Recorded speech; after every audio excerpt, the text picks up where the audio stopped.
Considera el vector u, que sabemos es un ente que queda identificado mediante un par ordenado de números reales.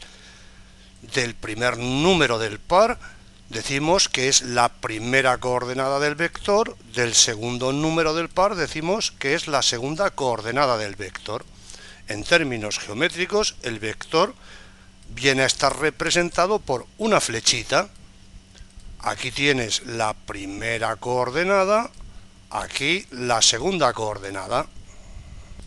En la figurita hemos considerado que las dos coordenadas son positivas, pero naturalmente podría no ser así. Pues bien, el módulo del vector u se denota como indicamos, y es, fíjate bien, la raíz cuadrada con signo positivo, raíz cuadrada de la suma de los cuadrados de las coordenadas del vector u. Más fácil, imposible. Para dar una interpretación geométrica al número real que llamamos módulo del vector u y denotamos así, para dar una interpretación geométrica decimos, basta que mires el triángulo que tienes ante los ojos y que pienses en el teorema de Pitágoras. Pitágoras viene a decirnos que el módulo del vector u es justamente la longitud de la flechita que representa al vector, porque Pitágoras viene a decirnos que la hipotenusa del triángulo es la raíz cuadrada de la suma de los cuadrados de los catetos. O sea, así el módulo, decimos, viene a ser la longitud de la flechita que representa al vector. O, de otra manera, viene a ser la distancia entre el origen del vector y su extremo, indistintamente de una manera o de otra. Si se lo tienes que explicar a tu abuela, prueba de las dos formas. Seguro que de alguna de las maneras lo entenderá perfectamente. Veamos algún ejemplo. Considera que la primera coordenada de u es 2, la segunda es menos 5. En tal caso, el módulo de u es, fíjate, aquí cuadrado de la primera coordenada, o sea, cuadrado de 2. Aquí cuadrado de la segunda coordenada, es decir, cuadrado de menos 5, resultando más raíz de 29. O sea, la longitud de la flechita correspondiente al vector u es raíz de 29. La distancia entre el origen y el extremo de la flechita correspondiente al vector u es raíz de 29. Como prefieras decirlo. Debe entenderse perfectamente que cuando hablamos de vector nos referimos indistintamente a un vector libre o a un vector fijo. Considera, por ejemplo, los puntos A y B que indicamos. En tal caso, fíjate, vamos a calcular el módulo del vector fijo con origen en el punto A y extremo en el punto B. A tales efectos, lo primero es determinar las coordenadas de dicho vector fijo, que se obtienen al restar a las coordenadas del extremo B las coordenadas del origen A del vector.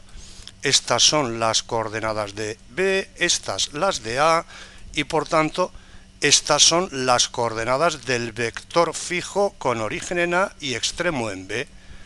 Por ello, el módulo de dicho vector es aquí cuadrado de la primera coordenada, o sea, cuadrado de menos 2. Aquí cuadrado de la segunda coordenada, o sea, cuadrado de 1, resultando que el módulo es raíz de 5. Longitud de la flechita que tiene origen en el punto A y extremo en el punto B, o distancia entre los puntos A y B. En otro orden de cosas, Pitágoras viene a ser estupendo ejemplo de que a veces, unos cardan la lana y otros se llevan la fama. Decimos esto porque el llamado teorema de Pitágoras no es de Pitágoras. Se empleaba cientos de años antes de que naciera Pitágoras.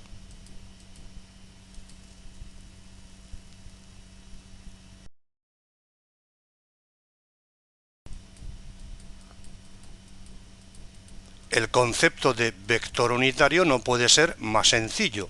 Se dice que un vector es unitario si tiene módulo unidad. Módulo unidad.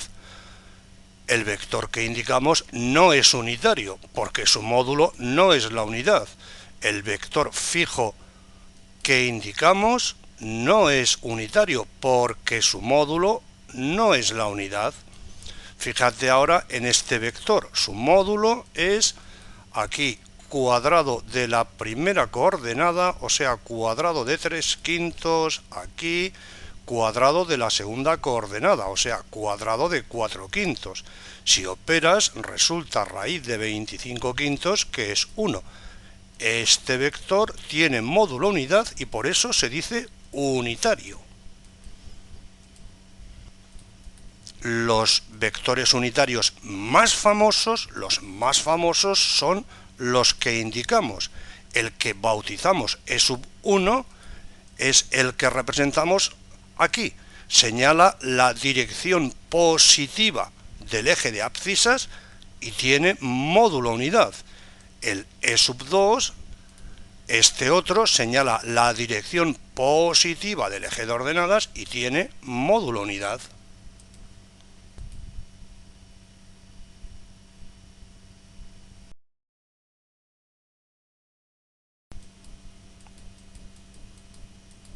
Fíjate, te dan este vector, te dicen que tiene módulo 19 y te piden que determines el valor de k.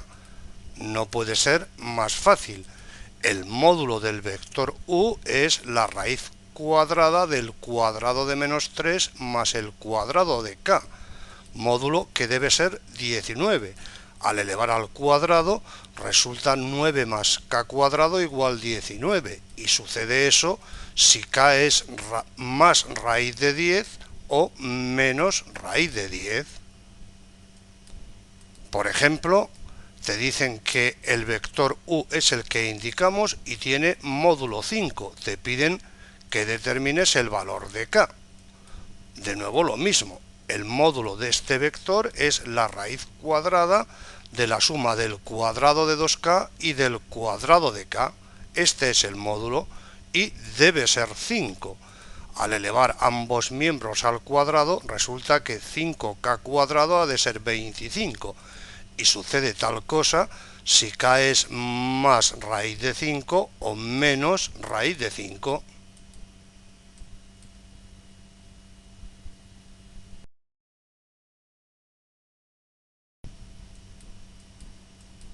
A continuación vamos a emplear esta tontería de los vectores unitarios, vamos a emplearla para inventar la brújula, nada menos. A tales efectos empezamos poniendo ante los ojos cosas que ya sabemos. Para inventar la brújula basta plantearse la visualización de los representantes canónicos de los vectores que tienen módulo unidad. Vamos allá. Aquí tienes los ejes de coordenadas y ante los ojos ahora un conjunto de infinitos vectores equipolentes. Este es el representante canónico, representante del conjunto de infinitos vectores equipolentes, conjunto que llamamos vector libre U. Fíjate, punto P extremo del representante canónico. Pues bien, considera que el módulo es la unidad. O sea, esta flechita tiene longitud unidad, la distancia entre el origen y el punto P es la unidad, todas estas flechitas también tienen longitud unidad. Así las cosas, si el módulo es la unidad y refiriéndonos al representante canónico, Si el módulo es la unidad, el extremo del vector u, que es el punto P, está en la circunferencia que tiene su centro en el origen de coordenadas y radio 1. Aquí tienes la circunferencia en cuestión. Si el módulo es 1, si este número es el 1, al elevar al cuadrado se obtiene esta condición. Condición que expresa que el punto P de abscisa U1 y ordenada U2 está en la circunferencia que tiene centro en el origen de coordenadas y radio 1. Y exactamente lo mismo para los infinitos vectores que tienen módulo unidad. Aquí los hemos querido representar todos. Unos señalan a un sitio, otros señalan a otro, otros señalan a otro, acaso menos famoso. Aquí en rojo el unitario que señala la dirección positiva del eje de abscisas, el que señala la dirección positiva del eje de ordenadas, con lo cual queda inventada la brújula a falta naturalmente de un campo magnético que la haga funcionar. En otro orden de cosas, aprovechamos para recordarte que si bien estamos llamando vector a un segmento orientado, a una flechita, en cursos posteriores crearemos unos universos que llamaremos espacios vectoriales, y en ese contexto de todo habitante de un espacio vectorial diremos que es un vector. Pero bueno, esto será en cursos posteriores. De momento nos conformamos con que quede claro que el asunto de los vectores unitarios da lugar a la invención nada menos que de la brújula.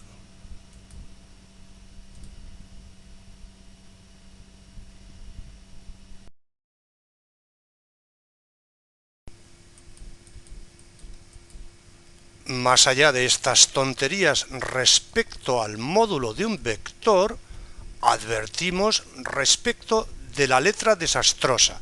Si tu letra es un desastre, resultarás antipático a todos tus profesores. Al posar la vista sobre tu examen, pondrá cara de muy pocos amigos. A continuación, pensará cosas que no te dejan en muy buen lugar. Después, naturalmente, se sentirá ofendido. Considerará tu letra desastrosa como una enorme falta de respeto. En consecuencia, cargará la escopeta y a la mínima te volará la cabeza. A él lo que le gustaría sería darte patadas en el culo, pero claro, como no tiene tu culo a su alcance, se conformará con volarte la cabeza a la mínima ocasión que le des, al mínimo error que cometas y que perdonaría y pasaría por alto a alguien con buena letra. A la mínima te vuela la cabeza. Toma buena nota.